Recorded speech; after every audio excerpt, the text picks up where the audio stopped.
British அதிகாரி வியந்து தமிழ்நாட்டின் திருவள்ளுவருக்காக தங்க நாணயம் வெளியிட்ட வரலாறு உங்களுக்கு தெரியுமா? ஒரு புறம் உலக போர்களின் பேரழிவு, மறுபுறம் 2000 ஆண்டுகளுக்கு முன்பே காதலுக்கு அன்னை விதித்த வீட்டு சிறை. வணக்கம் நண்பர்களே, வாசிக்க நேரமில்லாத தமிழ் நெஞ்சங்களுக்காக இன்றைய தினமணி தமிழ்மணி நாளிதழில் வெளியான அரிய வரலாற்று தகவல்கள், சங்க இலக்கிய சுவாரஸ்யங்கள் மற்றும் உலக விழிப்புணர்வு கட்டுரைகள் அனைத்தையும் ஒரே வீடியோவில் சுருக்கமாக பார்க்க போகிறோம். ஸ்கிப் பண்ணாம முழுசா பாருங்க, ஏன்னா இன்னைக்கு நீங்க பல அரிய விஷயங்களை தெரிஞ்சுக்கிற போறீங்க. முதலில் நாம் பார்க்க போவது தமிழகத்தில் 99 ஆண்டுகளாக தொடர்ந்து இயங்கி வரும் தொன்மையான தென்காசி திருவள்ளுவர் கழகம் பற்றி வரலாற்று பின்னணி.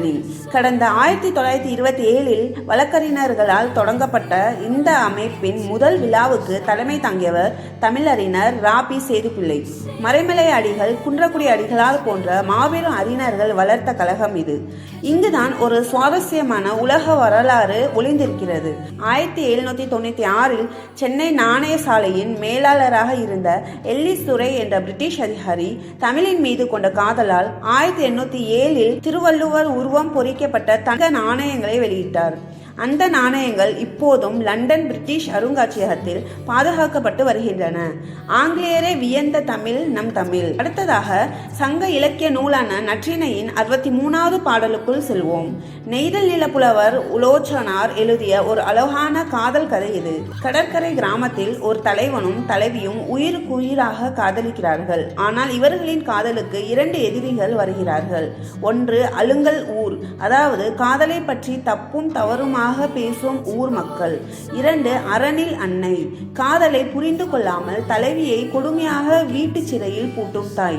இதனால் தலைவி வாடி போவதை கண்ட தோழி சாதுரியமாக தலைவனிடம் சென்று, இனிமேல் இரவில் திரட்டுத்தனமாக வந்து பார்க்காதே, ஊர் பழி தூற்றுகிறது, உடனே முறைப்படி கல்யாணம் பண்ணிக்கோ என்று அட்வைஸ் செய்கிறாள். காதலுக்கு அன்று முதல் இன்று வரை தடைகள் பொதுவானதுதான் போல். படைப்பின் உச்சமும் உலக அமைதியும். இதே நெய்தல் நில பின்னணியில் ஐங்குறு நூற்றில் அம்முவனார் எழுதிய மற்றொரு பாடலையும் இன்றைய இதழ் பேசுகிறது. கடல் அலைகள் முத்தை எப்படி கரையில் கொண்டு வந்து சேர்க்கிறதோ அதுபோல தலைவன் விரைந்து வந்து தலைவிக்கு திருமண பெருமை சேர்க்க வேண்டும் என்று தோழி தாயிடம் சாதுரியமாக பேசுவதை படைப்பின் உச்சம். ஆனால் இப்படிப்பட்ட அன்பு நிறைந்த உலகில்தான் இன்று தீரா கோபத்தால் போர்கள் வெடித்து கொண்டிருக்கின்றன.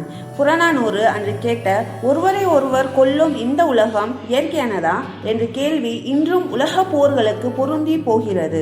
அன்று மகாகவி பாரதியார் கனவு கண்டது போல் நாடுகள் அனைத்தும் போர்களை கைவிட்டு அமைதி பாதையில் நடந்தால் மட்டுமே மனித குலம் பிழைக்கும். திருவள்ளுவருக்கு ஆங்கிலேயர் வெளியிட்ட தங்க நாணயம், சங்ககால காதல் தடைகள், உலக அமைதிக்கான பாரதியின் கனவு என இன்றைய தினமணி தமிழ்மணி நாளிதழ் நமக்கு எண்ணற்ற அறிவு பொக்கிஷங்களை வழங்கியுள்ளது. இதில் உங்களை மிகவும் கவர்ந்த தகவல் எது என்பதனை மறக்காமல் கீழே கமெண்ட் பண்ணுங்க. வாசிக்க நேரமில்லாத உங்களுக்காக இதே போல தினமும் பல நல்ல தகவல்களை தொகுத்து வழங்க நம்ம சேனலை இப்போதே சப்ஸ்கிரைப் பண்ணிக்கோங்க. பெல் ஐக்கனை கிளிக் பண்ணுங்க. தமிழ் வளர்ப்போம், அறிவை பகிர்வோம். நன்றி, வணக்கம்.